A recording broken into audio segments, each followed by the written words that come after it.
Hello, and welcome back to Strict Scrutiny, your podcast about the Supreme Court and the legal culture that surrounds it. We're your hosts. I'm Melissa Murray. I'm Kate Shaw. And I'm Leah Littman. And this is going to be a pretty dense, content-heavy episode because of what is happening at the court, but also because of the court and what it is doing. So first, we're going to cover the previews of some of the cases that the court will hear this sitting, their final sitting, and it is a huge sitting. But we also have an important court culture segment that will touch on some of the things the court has unleashed on the country, namely the goings-on in the district courts of Texas and the Fifth Circuit, and some important reproductive justice developments out of Arizona, specifically how the U.S. Supreme Court's decision in Dobbs paved the way for Arizona to revive a law from the 1860s that is a total abortion ban. All right, so that's a lot to cover. Let's dive right into the previews to get things started. As Leah mentioned, this is the final sitting of the term. That is the last group of oral arguments that the court will hear this term, and it is a huge one.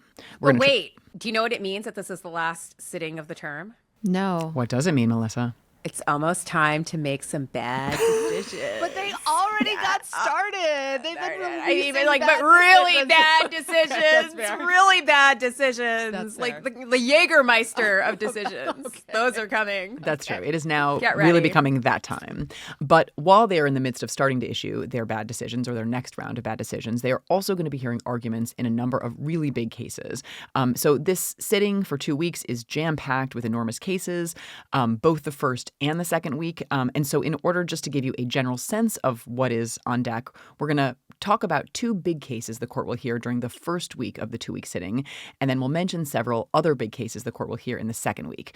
That means we won't be as detailed here as we will be in the recap episodes when we get to focus on fewer cases but go deeper. But we think that just giving you a broad sort of sweep of the cases the court will hear in this 2-week sitting is important because it drives home the importance of the court, right? Both how powerful it has become and the stakes of controlling the court, which really turns on the outcome of the November election. So we're going to start with a couple of cases being argued in the first week of the sitting.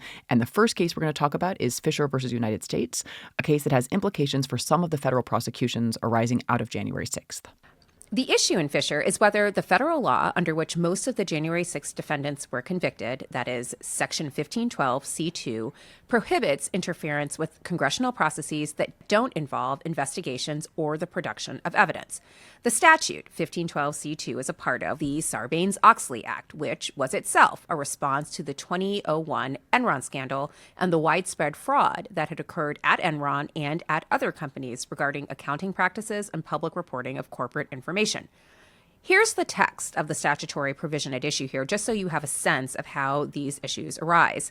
Under 18 U.S.C. Section 1512C, whoever corruptly, 1, alters, destroys, mutilates, or conceals a record, document, or other object with the intent to impair the object's integrity or availability for use in an official proceeding, or 2, otherwise obstructs, influences, or impedes any official proceeding or attempts to do so, is guilty of a crime. So the question in this case is whether C1's prohibition, which pertains to the destruction of objects and records related to official proceedings, is also a part of C2. Now, the text of C2 does not explicitly limit its application to that context. It just says broadly obstructing or interfering with an official proceeding. But the question is whether C1 limits it anyway. And the stakes for the January 6th prosecutions are very high. Many January 6th defendants have been charged and convicted with violations of C2 on the theory that they obstructed an official congressional proceeding, a session involving the certification of votes for president.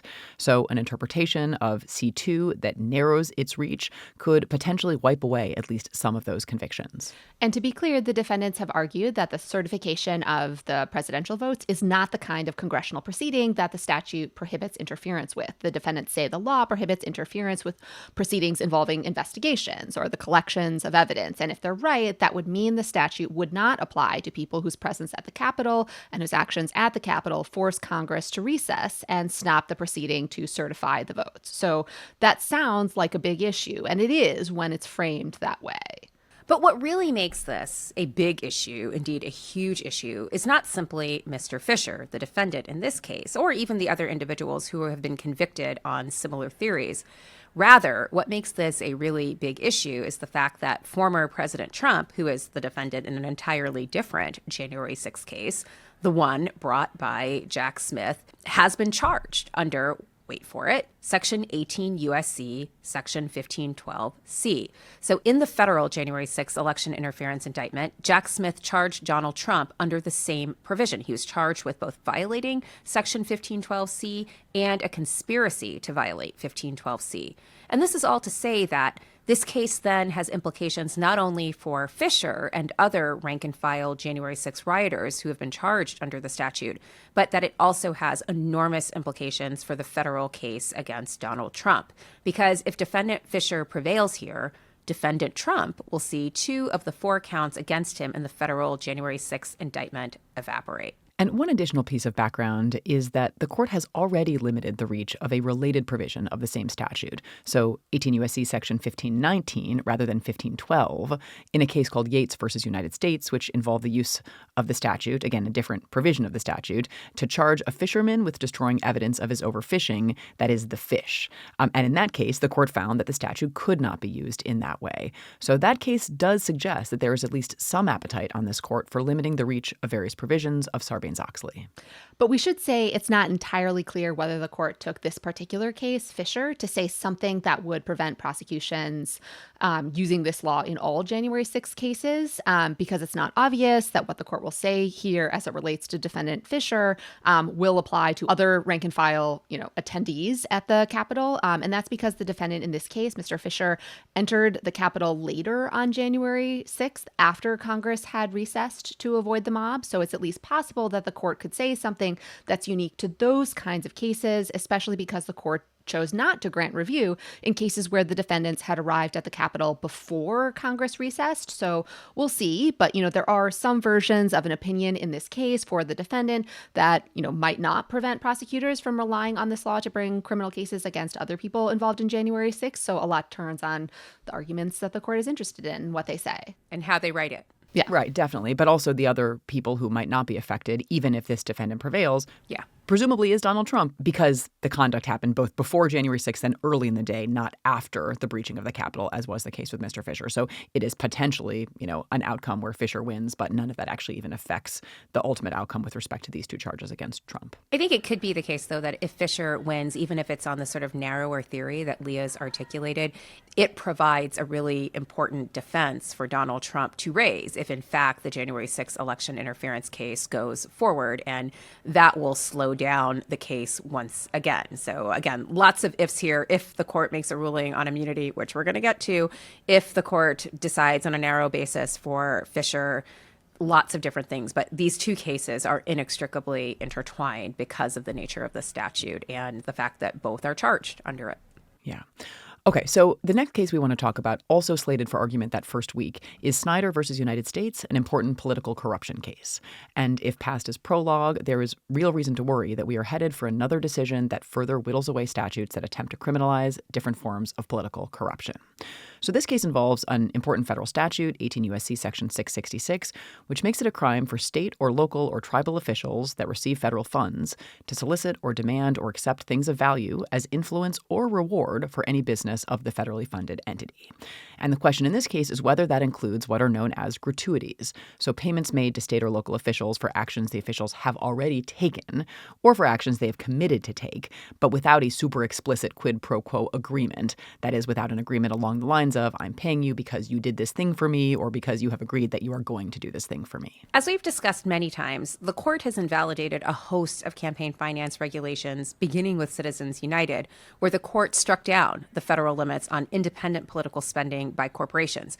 Another case that we've covered on this show was FEC versus Cruz, where the court struck down a federal limit on candidates' ability to pay themselves back with post-election contributions. These cases have struck down campaign finance regulations based on the court's very narrow definition of corruption, where the court has essentially said that the government can only root out quid pro quo corruption, i.e. agreements to trade political favors for money. The court has rejected the idea that the government can regulate massive political spending on the grounds ground that it can facilitate corruption in general or be corrupt in other ways. And the court has also whittled down anti-corruption rules in statutory interpretation cases where rather than striking down statutes, i.e. invalidating them, the court reads criminal prohibitions on corruption to be very narrow and not to prohibit corruption other than quid pro quo corruption. So we covered this early on in the show's history with the court's Bridgegate decision in Kelly versus United States, where the court held that shutting down some lanes on the George Washington Bridge as political retribution did not constitute unlawful corruption. Last term, the court rejected 2 additional theories the government had used to prosecute cases of political corruption in Simonelli and Percoco. We'll talk more about at least Simonelli in a second because it's potentially relevant here. And now there is Synder, which is another case asking the court to narrowly interpret anti-corruption statutes in order to prohibit only the kind of corruption that this court thinks is corruption. There's also a way I think you could read the Fischer case in line with this as well, not necessarily about corruption, but just sort of misconduct on the part of the government, just such a narrow understanding of what it means to engage in misconduct in an official proceeding, to limit it only to these decisions or limit it only to these investigations involving the production of evidence, as opposed to some of these other contexts that the U.S. Attorney's Office has tried to apply it to. So again, maybe just generally, as Kate has written about in her Partisan Creep article, just an appetite for limiting all the places where you might actually hold political officials to account. I think the two are definitely related. And in some ways, they're, these are not government actors necessarily, the individuals who stormed the Capitol, but it's still, what you might think of as not they're not drug crimes. I mean, I don't think white collar is precisely the right description, but there is a category of offenses in which I think you could slot this. I mean, certainly what some of these defendants are arguing is this was legitimate political objections that they were raising. So broadly speaking, I think the two cases are absolutely of a piece. Okay, so to this case, maybe we'll describe the facts, which will tee up the issue in the case. So the case arises out of a deal where the mayor of the town of Portage awarded several trucking contracts to a company, Great Lakes Peterbilt, and the government, that is the federal government, says that as part of the contract process, the mayor picked his friend to run the contract process, and the mayor's friend had no experience with trucks or contract bidding, and the government says the mayor and his friend rigged the bidding process in order to favor Peterbilt. And this is where the court's decision in Simonelli comes in. So under the court's decision in that case, it is not clear that this scheme would even be illegal, since in Simonelli, the court said that depriving the government of economic information regarding a bidding process and rigging the bidding process in certain ways does not violate a federal anti-corruption law, although it's actually not the same federal statute at issue in this case. But back to the facts of this case. So the trucking company, Peterbilt, later hired the mayor for what the trucking company says were consulting services. But the federal, the federal consulting, easy label to affix. And of course, the federal government says this, so quote unquote consulting services gig was basically a thank you payment for the trucking contracts, like a gratuity or a tip. So the company and the mayor did not produce any documentation that really seemed to suggest that there were genuine consulting services offered by the mayor to the company. I just realized that Harlan Crow has just been hiring Clarence Thomas for consulting services. He's and he just pays him with PJ trips all over the country. Gratuities. And exactly. Tips. The tipping theory of government and politics, right? Is it their fault they're doing such a good job that people just want to offer them a tip or a gratuity? Can't help that I'm so popular. I love public service as consulting. Right, exactly. Yes. All right. So back to this case. The federal government here argues that the hiring of the mayor violated federal law. Synder says that it didn't violate federal law because he didn't award the contracts based on an agreement with the company in which the company agreed to later pay him for awarding them the contracts. So it's all fine. You can have friends who own a trucking business. And who tip you for your consulting services. I mean, it's totally, totally fine. So on this point, just to make this clear, Synder's argument is that even if the company paid him for the express purpose of thanking him for awarding the contracts, or even if he awarded the contract based on the hope that the company would later pay him, or a reasonable belief that he thought he could be paid, none of this would be illegal. And in my view, this all really beggars belief. This is so obviously not cool and not okay. right? And yet, I feel like every year, multiple times a year, we have one of these political corruption cases where it's like, sure, somebody discovered like 5 private jets in Sam Alito and Clarence Thomas's attic, but I'm sure that they will approach these cases in very neutral, principled ways, and we can trust them to just be on the level. So it's all good. And the other thing is, I have to beat this drum. Most of these have been unanimous. Like, it is the Democratic appointees are totally on board with this whittling away at the edifice of federal law that has criminalized corruption. And like, there's only so many statutes left that they haven't sort of narrowed beyond all conceivable recognition. And 666 is one of them, and a really important one.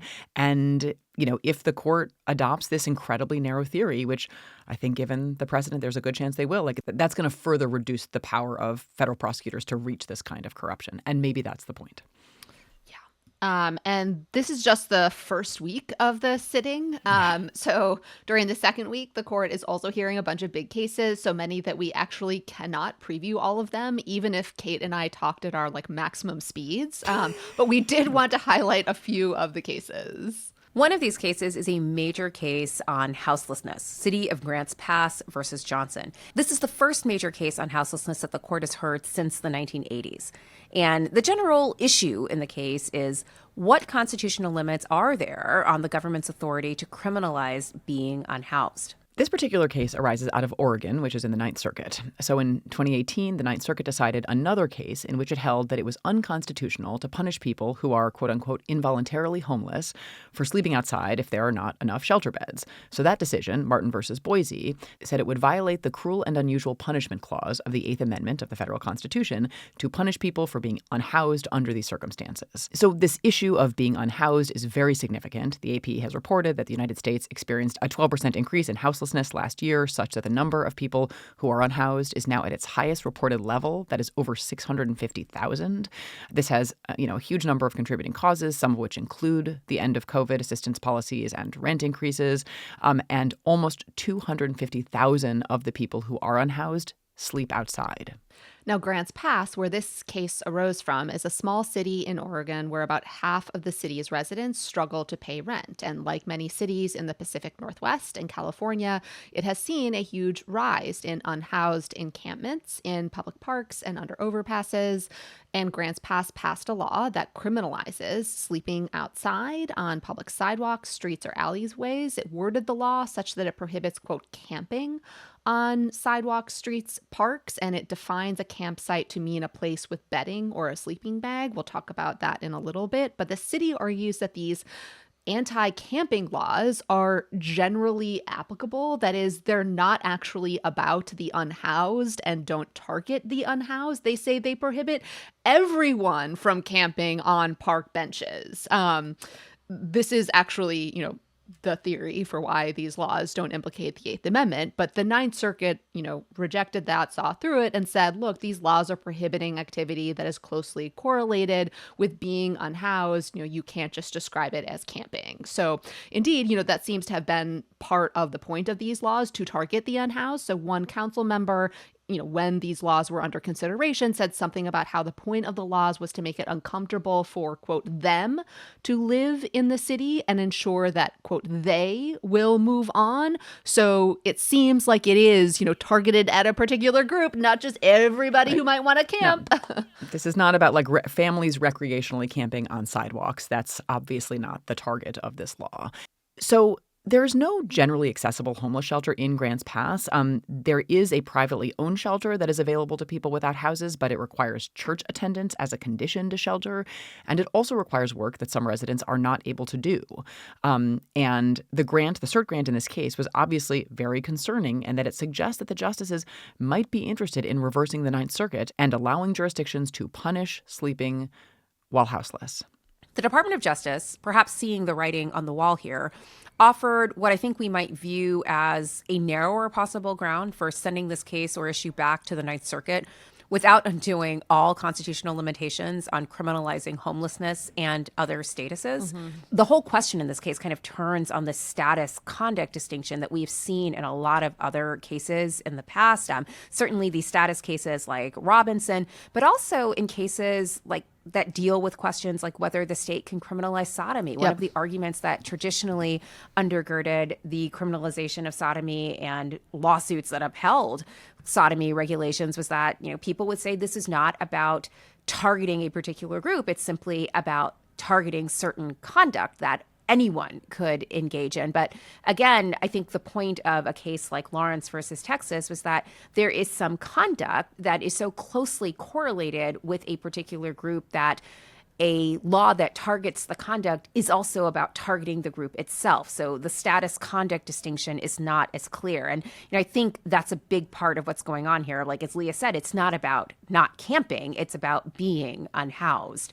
In any event, the Department of Justice says that the Ninth Circuit was correct in finding that ordinances punishing people for sleeping outside where there isn't enough shelter space are unconstitutional. But, DOJ says, the Ninth Circuit erred in writing the injunctions and decisions to apply to all unhoused people. And here I'm quoting, quote, without requiring a more particularized inquiry into the circumstances of the individuals to whom these ordinances may be applied, end quote, i.e., without requiring some showing of involuntary houselessness, the court can't, without requiring some showing of involuntary houselessness. So that's the terms that are used in the DOJ's brief here. And I think, again, a narrower place for this court to rest to avoid undoing a lot of this other jurisprudence. Yeah, and that's how I took the DOJ brief, right? Seeing the writing on the wall and being concerned, given that the Supreme Court had taken the case, right? Trying to tee up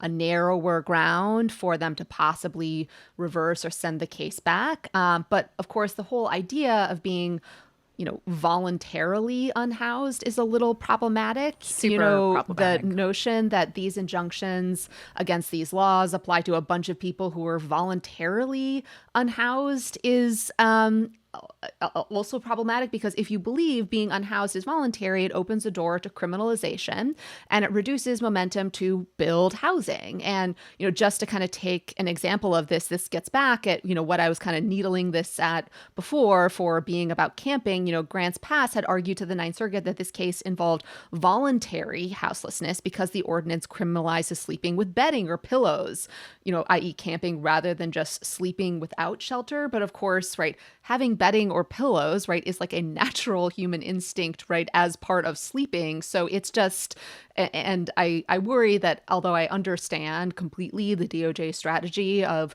trying to give them a route to reversing or sending the case back without undoing, right, the entire distinction between status and conduct in this particular context and potentially others, it's a dangerous road.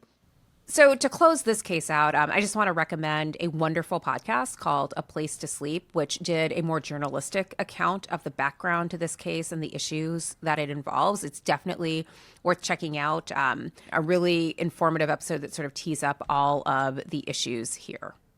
And FYI, Grants Pass is just one of the cases the court is hearing during the second week of the April sitting. Yes, there is more.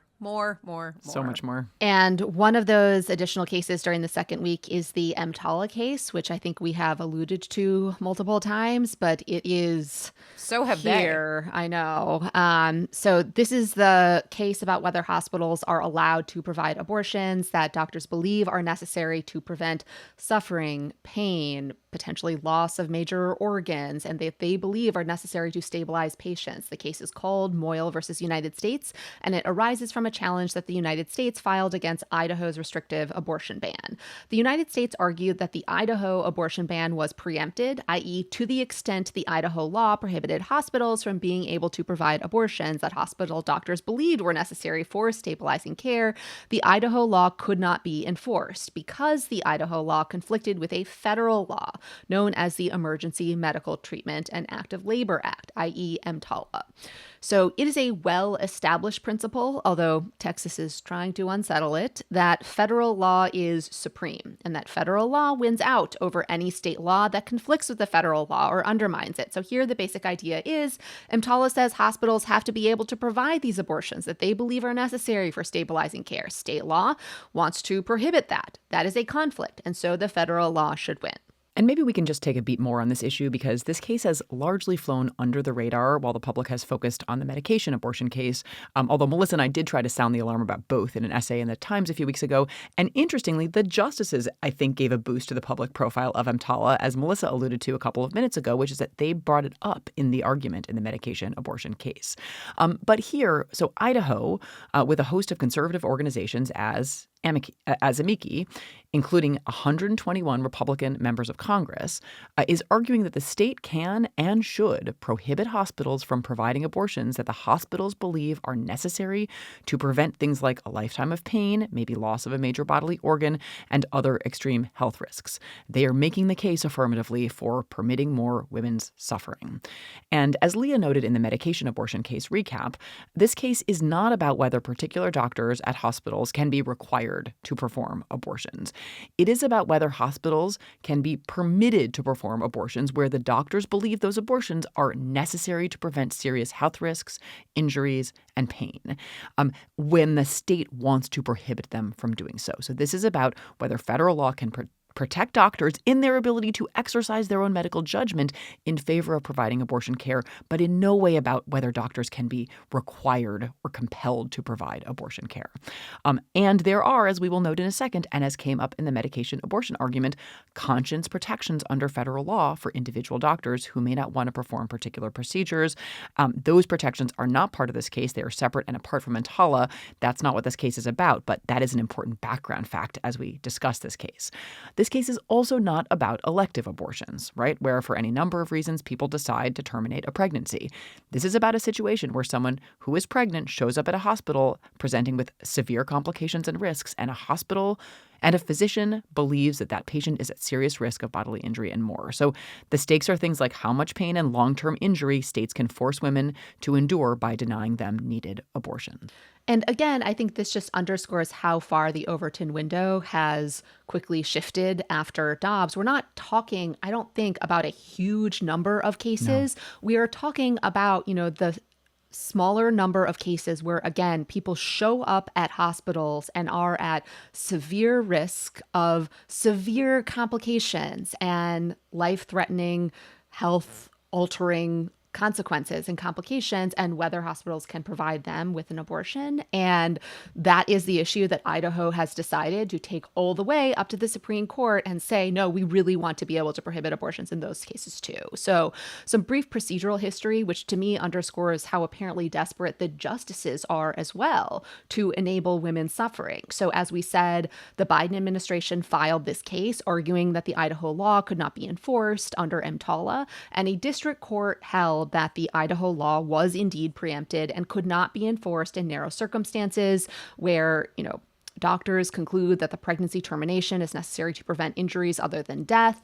Idaho appealed. A Court of Appeals panel on the Ninth Circuit of all judges appointed by Donald Trump stayed the injunction, i.e. they put this Idaho law back into effect. But then the full Ninth Circuit granted rehearing en banc. That is, the other active judges on the Ninth Circuit weighed in, vacated the stay, and restored the preliminary injunction such that this Idaho law could not be enforced. But then the Supreme Court paused that and set the case for argument.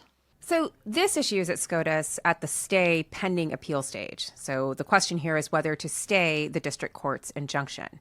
And there have also been a series of intervening developments since the district court weighed in. So one, Idaho amended the law, and the Idaho Supreme Court has interpreted the law. No other court has weighed in on how this might affect the challenge in this case. So there's a brief from Kent Greenfield, Adam Steinman, Julie Suk, and Joseph Tai that flags these procedural developments and urges the Supreme Court to grant a dig in this case. And a dig is basically a dismissal of the case on the grounds that it was improvidently granted because of these superseding developments. The idea that now would be a good time for SCOTUS to use this case at this stage to make a broad pronouncement that, in fact, states can demand more women's suffering and pain is absurd. But the fact that they took the case at all, I think, reveals the justice's eagerness to potentially greenlight this stuff. And I'll say on the procedural brief, there was a similar brief with some, if not all, the same signatories, basically making a similar argument in Dobbs, which was basically that Mississippi totally changed its argument between the cert stage and the merit stage. And for that reason, it's a different kind of procedural development. But for that reason, the court should take a dig off-ramp.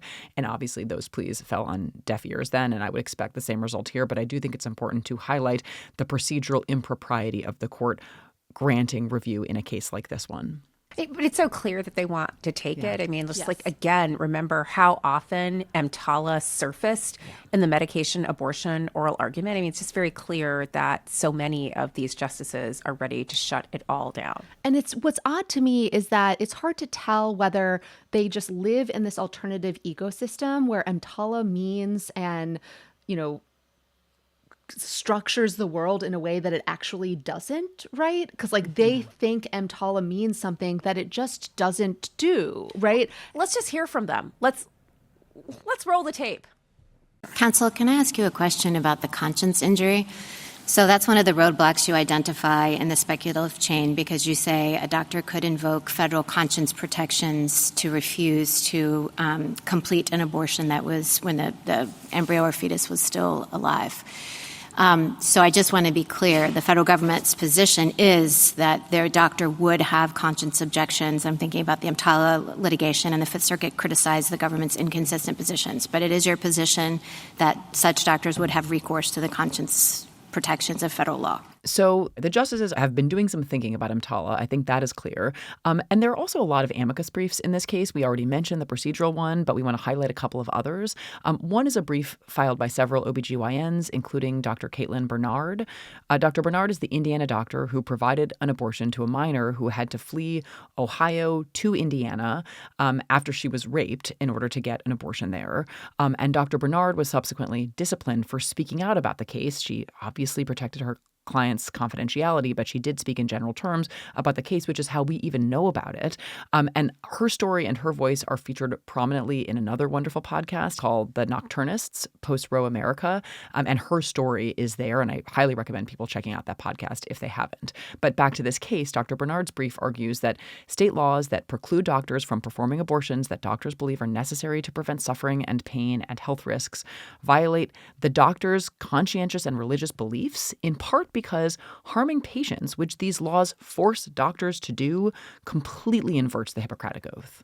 The Indiana Court of Appeals recently ruled for the religious liberty challenge to a state's abortion ban. In that case, the group Hoosier Jews for Choice and several individual women argued that the state's abortion ban violated their right to religious freedom under the state's religious liberty protections. And, wait for it, the court agreed. We predicted this outcome after the oral argument in the case, but I just bring it up here because I think it underscores that the concerns that Dr. Bernard and other doctors are raising in the EMTALA case are, in fact, very real. These abortion bans require people to violate their consciences, their professional training, and sometimes their religious beliefs by preventing them from providing an abortion that they believe is necessary to help a patient or that the patient has actually chosen. So another brief is from Amanda Zorofsky and other women who have been denied abortions. Amanda, of course, is one of the plaintiffs in the Texas case who testified to Congress about how, as a result of Texas's restrictive abortion laws, she was denied a medically necessary abortion and went into septic shock after she was denied abortion care. Reading the brief underscored something we talked about the summer after Dobbs when we did our first episode on the unfolding terrain since the decision, namely that one additional cruelty of these restrictive abortion laws and Dobbs itself is to require women who have been forced through medical emergencies and forced to endure all kinds of pain, suffering, and complications, to force them to remind everyone about that in pleading for mercy, respect, and trying to avoid, that happening to other people. And that brings us to the very last day of the term. This will be happening on the very last day of the term because what is time anyways? The court will be hearing argument in Trump versus United States. That is Trump's request for immunity in the federal January 6th election interference case. So skimmed the briefs, and Trump's brief claims there is, quote, voluminous evidence of fraud. I will be curious if any of the justices ask about that? Because to my mind, that comes pretty close to like sanctionable representations in a brief, given that there is zero basis for it. So we will see what they make of that. And we just to take a step back, we also just want to take the opportunity to underscore once again the enormous importance of timing in this case, and that this case is not just about, and in some ways not even primarily about, the formal outcome in an opinion. The court needs to, having chosen to get involved in this case, ensure a decision by the end of May.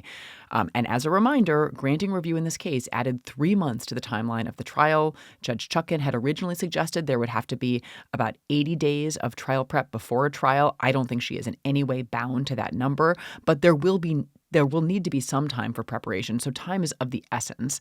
And if the Supreme Court does not act expeditiously, once again, they will be single-handedly responsible for blocking a trial before the election about whether, as president, Trump illegally interfered with the peaceful transition of power. That's what the case is about.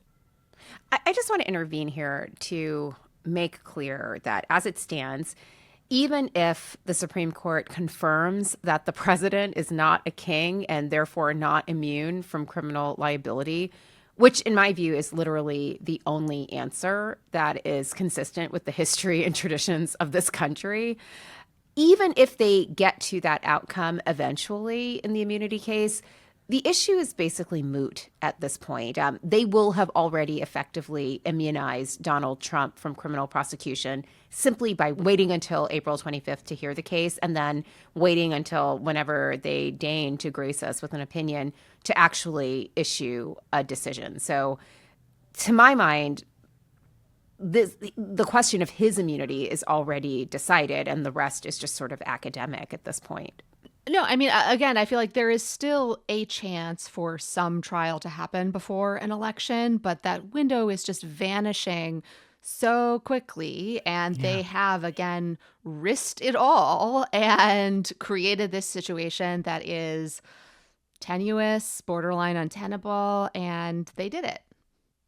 Well, again, Leah, I'd come back to the thing that you said about Fischer. They could really hobgoblin this to the max by deciding Fischer in the way that you suggested, which is a narrow decision that sort of focuses on the facts of the Fischer case. And then that raises a question of whether the decision in Fischer is applicable to the charges that have been levied against Donald Trump under 1512C. And that could further delay this trial. I mean, so there's sort of like two opportunities for this court to just consign this case to the dustbin of history by simply making decisions that require a huge expanse of time to resolve. Yeah. And I mean, that's true here, too. And I think that Jack Smith, the special counsel's brief, kind of anticipates the possibility that the justices might, render a decision that requires additional proceedings below and kind of offers an argument that is geared to that possibility, which is to argue that even if the court does something basically suggesting that further briefing and decision is required below about the distinction between, liability for official acts versus liability for acts that are not within the scope of official responsibilities. So Smith's brief says that even if liability could not be premised on official acts, the case should be remanded for trial with the district court to make evidentiary and instructional rulings in accordance with this court's decision. Petitioner could seek appellate review of those rulings if necessary, following final judgment. So the point he's making there is if the court decides there are more legal questions to be answered, that should not preclude a trial. The trial can happen based on initial determinations that the trial judge makes. And if Trump wants, he can bring an additional appeal later. But at least that would let a trial move forward as soon as the case is back down from the Supreme Court. So I actually wanted to flag one other thing about this case, which is there's an essay in Slate last week that Duke law professors Daryl Miller and Sam Buell wrote. And it makes the argument that, we don't know what's going to happen on timing, as we were just talking about. The trial still could happen, but the window is narrow. But we do know that the Supreme Court is going to hear arguments in this case. And that means that the SCOTUS argument might be the only time that Jack Smith and his team is really able to lay out before the American people what the evidence against Trump shows. And that is not the stuff of typical SCOTUS arguments, like here's what all my evidence will show. That's what you sort of tell a jury in an opening statement. And I kind of have a hard time seeing Michael Dreeben, who I assume will argue the case, kind of heeding that call and taking that approach. But I actually think it's an argument that Smith should think long and hard about, that he really has not just the justices as an audience, but the American public as a really important audience. And that might mean this is not a typical Supreme Court argument. It's already not a typical case in a million ways, but this is another way in which this is a pretty atypical argument. Atypical argument, atypical sitting. It really is jam-packed. The court is also hearing an important decision related to immigration, Department of State versus Munoz, about whether denying a visa to a U.S. citizen's non-citizen spouse implicates a constitutional liberty or rights of the citizen spouse, and if so, whether that liberty or right is adequately safeguarded by merely notifying a visa applicant they were deemed inadmissible. The case implicates the pretty controversial doctrine of consular reviewability, an area of law that is among the topics discussed in Professor Ahilan Arulanthanam, a UCLA law professor's article, Reversing Racist Precedent. So Ahilan has been a guest on the show before when he was at the ACLU and has argued cases before the court, and the article is definitely worth checking out. And can I just say, we don't even have time right now to talk about cases also on deck for the same sitting that involve the power of the National Labor Relations Board, malicious prosecution, the meaning of the right to counsel. Like, it actually almost feels like the court is deliberately assisting in the efforts to show how enormously important it is, and thus the stakes involved in the presidential election. So in some ways, like, you don't really even need to make the argument. You just need to point to all of the enormous stakes in all of the enormous cases the court is hearing just in this 2-week period to understand the role of the court in American life right now. Yeah. That suggests that American culture is a court culture, and that is going to be my segue to the next segment, which is all about court culture. And query, listeners, can you even have a court culture without the Fifth Circuit? No, it's Negative. not Say possible. no. Not possible. Absolutely not possible. And guess what? There's been all kinds of new shenanigans going down in the Fifth Circuit. So first up, we wanted you all to know that the country's chief scientist is also now the country's chief financial policymaker. So a hearty strict scrutiny congratulations to Judge Matthew Kacsmaryk, who's given himself a new promotion. He really contains multitudes. And in addition to being the foremost expert on pharmaceutical regulation in the country, he is now the foremost expert on financial policy. Yes, that is correct. After we recorded our last episode, last Friday, Judge Kacsmaryk decided to drop a decision.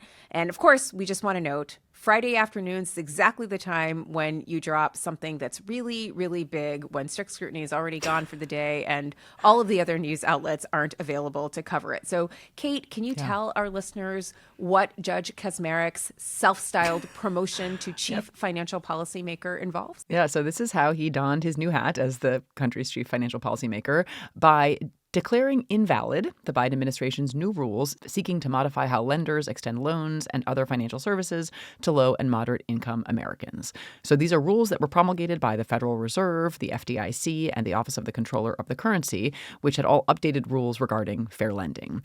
And These are all fly-by-night agencies anyway. What do they know about financial The policy? Fed, right, nothing compared to chief financial policymaker. Famously Matthew financially Kacsmaryk. illiterate. Right. So he obviously, in his infinite wisdom, declared these rules invalid. These had been rules designed to address redlining, that is, discriminatory practices where banks offer less advantageous terms or no terms at all to people living in certain areas. The challenge regulations broadened the areas in which lenders were required to extend loans and other services, again, to low-income Americans. And so, of course, Matthew Kacsmaryk decided that they were invalid. And Judge Kacsmaryk relied on one of the more lawless doctrines the Supreme Court has fashioned, the major questions doctrine, to reach this conclusion, essentially saying that because the country's financial policy is kind of a big deal, i.e. major, it should be conducted by judges rather than the Fed. Checks out. I guess one upshot is we also learned that Judge Kacsmaryk doesn't have to go it alone on financial policy for the courts because the Fifth Circuit decided to themselves release a decision about financial policy for the country. And that court released a decision nuking yet another student debt relief initiative from the Biden administration. So snaps to them, very busy. A Fifth Circuit panel of Edith Jones, Stuart Kyle Duncan, and Corey Wilson, the latter two Trump nominees, invalidated the Department of Education regulations that allow loan forgiveness for people who were misled and defrauded by their schools. That's right. Let me say that to be clear. The Fifth Circuit said the government was wrong and acted illegally by allowing student debt relief to people defrauded and misled by their schools. It is so galling. It almost it sounds like a parody, and yet it is not. So the specific rule that the Fifth Circuit invalidated just expanded the grounds for people to obtain debt relief in cases of fraud, and it established a procedure for forgiving debt for groups of students at schools where there had been widespread fraud. Seems pretty uncontroversial. The rule said that student debt could be discharged if a school made, quote, substantial misrepresentation that misled a borrower in connection with the decision to attend, or made a, quote, substantial omission of fact related to the same.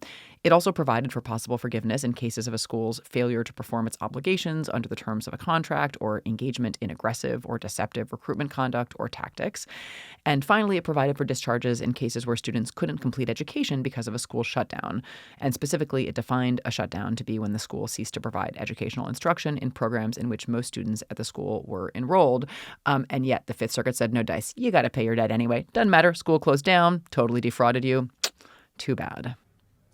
Should be noted that a lot of these schools where there was found to be fraud in the terms provided to student loan borrowers, often the borrowers in those cases were minority students. So Black and brown students, students who were first generation, less sophisticated borrowers. And so basically, the Fifth Circuit kind of weighs in to say that any steps to help those borrowers is just patently illegal, because why not? Why not? Just for all of the people who are really mad at the Biden administration for the failure to secure student loan relief, I'm just going to say that the administration is kind of 0 for 2 with the federal courts at this point. So just, again, to make this clear, it's not that the administration is not doing anything. It's just that it's all getting overturned in these hobgoblin courts, literally stocked with movement conservatives who don't want any kind of income redistribution to anyone except corporation. The story is Biden is doing student loan relief. Trump appointees on the federal courts are taking that relief away. That is a story we have seen repeated twice. And each time the Biden administration has tried to take a run at relieving the crushing obligations of student debt, Trump appointees on the federal court say, nope, no good. All to say, let's make the courts part of the election again. Let's make the courts great again with a new presidential administration. All right. And because apparently there isn't enough insanity for us to live with, we also have some updates, again, from the Fifth Circuit on the recent judge shopping policy. So a few episodes ago, we reported that the Judicial Conference had promulgated a new policy that would limit litigants' ability to, quote unquote, shop for receptive courts. Basically, the policy would require single judge divisions to be part of the broader district-wide case assignment mechanism. It was a very modest and, some would suggest, quite reasonable solution to the problem of every conservative litigant in the country rushing to Amarillo, Texas to file a case, and Judge Matthew Kacsmaryk, Chief Financial Officer and Chief Scientist of the United States, in his courtroom, because he is the only judge to sit in that division. And when you file a case in that division, you're pretty much guaranteed to get a decision that's bonkers. And so if you want bonkers, that's where you go. And so while the policy might have partially been aimed at the district in which Judge Kacsmaryk sits, that district responded by initially declining to adopt the new policy. So Nate Raymond of Reuters reported that the chief judge of the Northern District of Texas decided not to follow the policy adopted by the Judicial Conference. And of course, the Northern District of Texas includes the Amarillo division where Judge Kacsmaryk is housed. But then another Northern District of Texas judge, Sam Lindsay, who is Bachelorette Rachel Lindsay's father, gave an interview to the New York Times, or at least spoke to the Times, and said that the Northern District of Texas's chief judge's letter, quote, did not mean that the judges had made a decision to reject the policy, end quote. So I don't know. So it's not even clear what's going on in the Northern District of Texas. And then things got even weirder when the Fifth Circuit decided to get involved. So one Texas District Court judge, Judge Mark Pittman, ordered a case transferred to D.C. because that is where half of the interested parties were based. The case involved the The case involved the Chamber of Commerce's challenge to the CFPB's credit card fee rule, which seeks to protect consumers from excessive credit card fees. Now, the Chamber of Commerce had filed the case in Judge Pittman's district, even though the CFPB and most of the interested parties are located elsewhere. And Judge Pittman sent the case to D.C., reasoning that venue is not a continental breakfast. You cannot pick and choose on a plaintiff's whim where and how a lawsuit is filed. So the judge was requiring the plaintiffs to show why venue is proper where it was filed.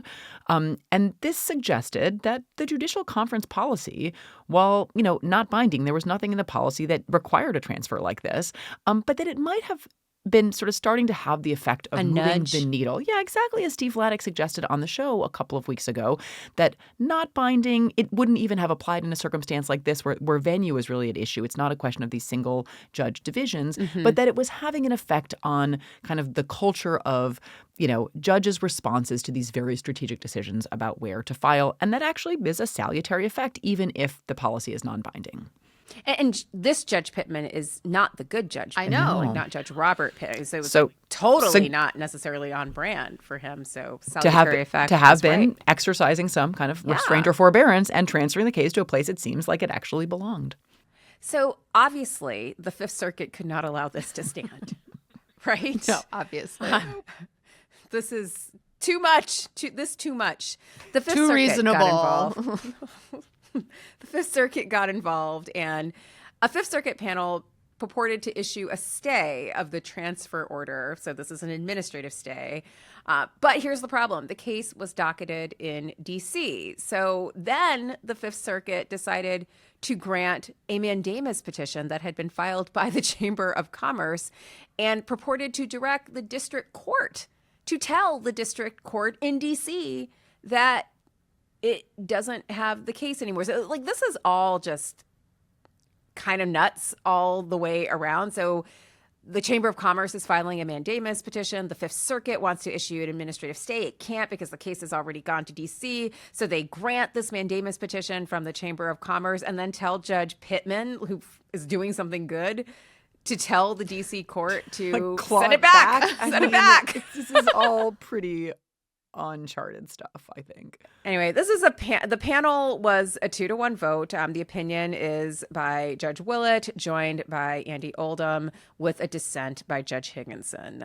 And Leah, I think there's some really choice points in the Higginson Judge dissent. Higginson, I think, tried to, as nicely as possible, tell the district court for D.C., just ignore this bullshit. So the closing passage is, quote, "Finally, I am confident the district court for the District of Columbia will give the suggestion that it should disregard a case docketed by it its closest attention," end quote. This is basically like a Gwyneth Paltrow, "I wish you well," to his callings on the Fifth Circuit and whatnot. Or bitch, please. Right. Only the district court in D.C. actually ended the Chamber's CFPB challenge in the D.C. district court, noting that the case is open in the Texas district court. So pushing it back to Texas as the Fifth Circuit kind of wanted. It's the worst people in the world always get what they want. And I'm just waiting for the Fifth Circuit to attempt to administratively stay the eclipse and just note that they retain jurisdiction over the sun even when it is blocked by the moon. These people are crazy. Send the moon back. Right, exactly. Send it back. Right. Just to, add yet another wrinkle of crazy, it was subsequently reported by Politico that Judge Willett, one of the judges in the majority on the Fifth Circuit panel, reported stock holdings in Citigroup, which is the second largest issuer of credit cards. And the case is, again, about credit card fees. So then the Fifth Circuit reached out to the parties to request briefs on whether ownership in a large credit card issuer, in this case, constitutes a conflict under the Code of Conduct. So we will await yet another development. Is it unconstitutional to have a credit card? Well, no. Is it unconstitutional to have friends? They were and also you have to pay your consulting fees using a credit card. I was just about to say, their letter brief is, and what consulting services will I be offered next time? Tip me here. Here's my Venmo. So the TLDR of this seems to be that the Fifth Circuit is obstructing district judges' efforts to tamp down on judge shopping because they will come hell or high water, retain their role as national policymaker for all the things. And that is where we land. I really do think this case was just a stunning rebuke to Judge Matthew Kacsmaryk getting out ahead of his skis to be not only the country's chief scientist, but also its chief financial policymaker. The Fifth Circuit was like, pick one lane. No, the Fifth Circuit is like, go ahead, bro. You do that. You keep all your finance cases and you keep all of those drug cases, right? We got to have them all here in Texas. They get to make the. They get to have the last word. Oh, for sure.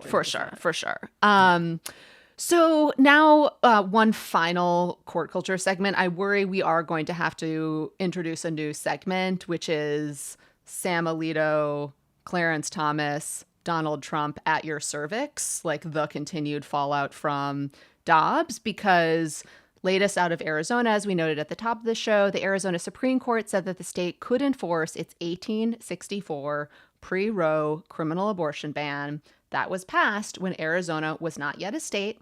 It was a territory, when women could not vote, and many Black people were enslaved and Black women forced to reproduce because democracy. So the Arizona Supreme Court, we should note, that issued this decision had 5 justices for over 50 years until Republicans decided to add 2 new seats to the court to make it 7. So court packing. Right, exactly. And that was potentially outcome determinative in this case because one of the justices was recused, and so there were 6 justices who heard the case. It was wait. Why was that justice recused? Let's say that. Why was that justice recused? Let's say that justice had indicated some views about abortion that the 19th had reported and uncovered that cast some serious doubt as to whether the justice could be trusted as an impartial adjudicator. You're being too cryptic. Okay. He basically posted on Facebook that he thought Planned Parenthood had orchestrated the biggest genocide in American history. And so when this came out, he thought it would be prudent to recuse himself as his views seem to be already determined. Yes. And so that left 6 justices. And so who had not posted on Facebook. Who had not posted on Facebook. And the vote was 4-2, with 4 justices saying this 1864 law could go into effect, 2 justices saying it couldn't. And the two additional justices who were added to the court in 2016 voted with the 4. So without those 2 justices, it would have been 2-2. Like, they packed the court to revive this zombie law decided in a previous era to roll back to the Victorian era. Yeah.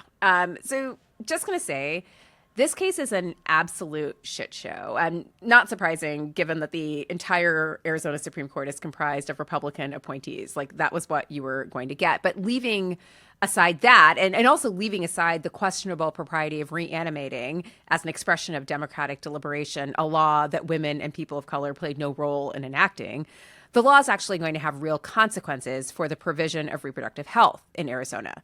So it criminalizes the provision of abortion by up to 5 years in prison.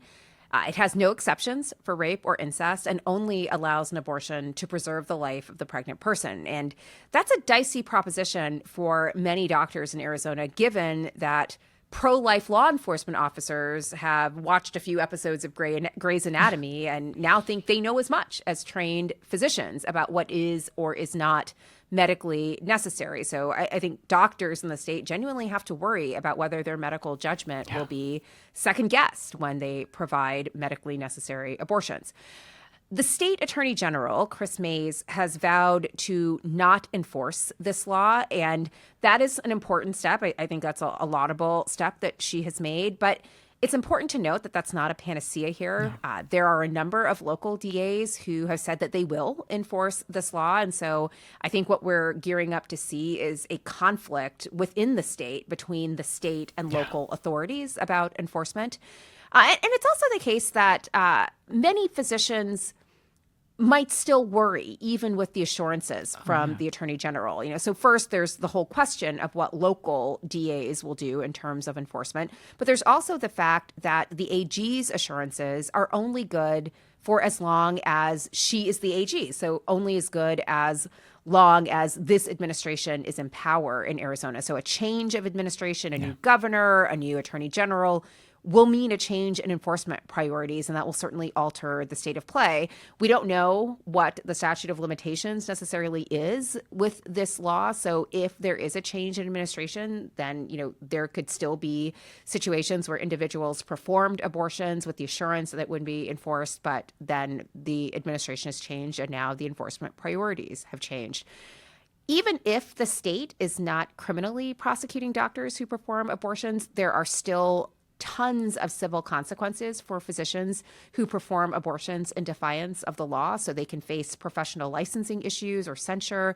And it can also be very difficult for them to actually secure professional insurance if they are actually violating the law. So all to say that chaos will ensue. And can I say, we don't know. It is possible that the assurances of the AG might embolden some subset of brave doctors to decide they're going to continue providing abortion care in the state of Arizona.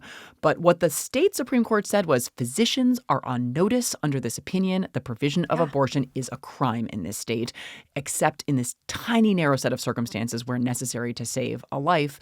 And for all the reasons that Melissa just listed, it's extremely rational for doctors to be really, really concerned about the consequences, criminal, reputational, professional, and otherwise, that could follow from providing abortion care. So when this decision goes into effect, if it does, which there is a bit of a delay before it will, I think it is right to talk about abortion being completely prohibited in the state of Arizona. Some folks have also noted that the loss of Arizona as a place where one could secure abortion is going to be huge for people in Utah because apparently Utah, because of their very restrictive abortion laws, there were just a lot of reproductive refugees going from Utah to Arizona to seek abortion care. Now there likely will be traffic from Arizona to California. There's going to be plenty of pressure. There already is plenty of pressure in California, a blue state, for abortion access because of the influx of people from other jurisdictions. That's only going to be compounded in the wake of all of this.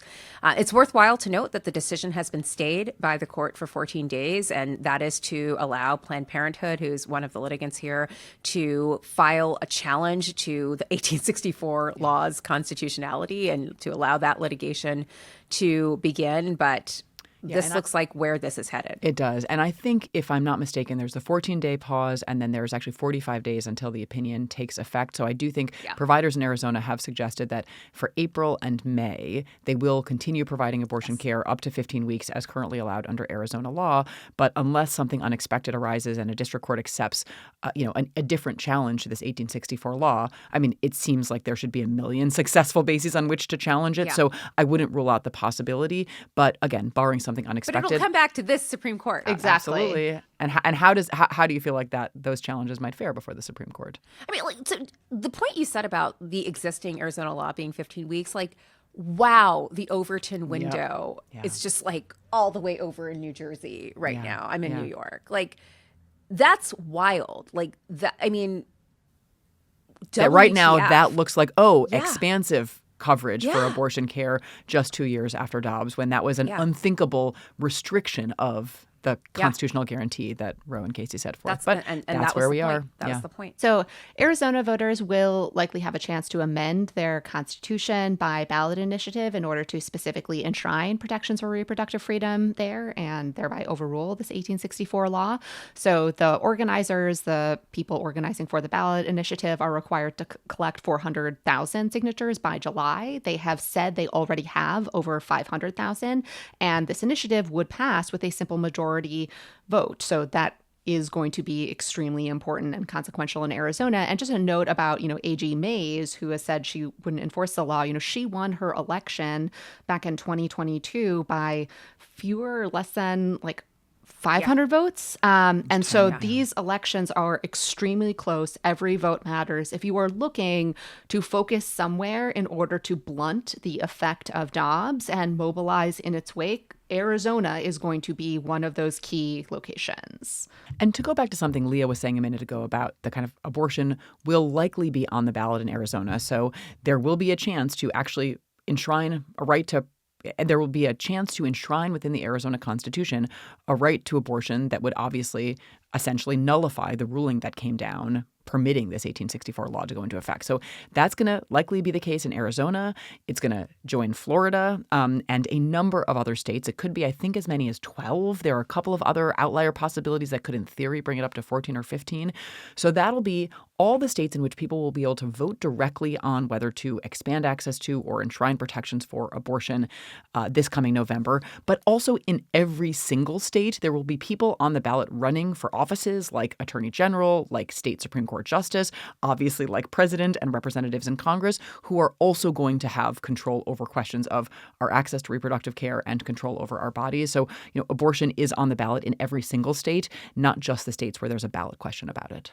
Another side note about the Arizona Supreme Court, as you've likely heard, the Arizona Supreme Court's decision here referenced the Dobbs decision repeatedly. This is not surprising. Again, as we said, everyone on this court is a Republican appointee, but they're also, at least some of them, very much intertwined with the sort of social world of the conservative legal movement, of which many members of the United States Supreme Court are involved. So take one Clint Ballot. He's worth discussing. He's a justice of the Arizona Supreme Court. He's also very big in Thomas world. In fact, Clarence Thomas is the godfather of Clint Ballock's son. And Clint Ballock's wife, Shauna, is an Arizona state senator. She was recently appointed to the seat to fill a vacancy. And in fact, she is the state senator who, according to news reporting, Ginny Thomas, the wife of Justice Clarence Thomas, allegedly contacted about electors in the 2020 election. So all to say, there are just a lot of weird coincidences binding these individuals in different states together in all of these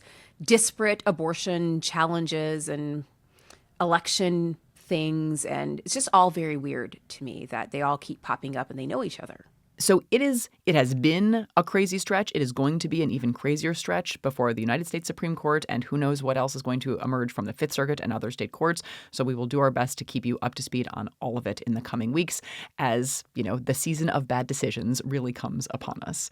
And before we go, we wanted to let you know that we are going to be recording our annual listener grab bag episode at the end of this month, which means we need your questions. So check the show note for a link to the Google form, or you can also find it at strictscrutinypodcast.com.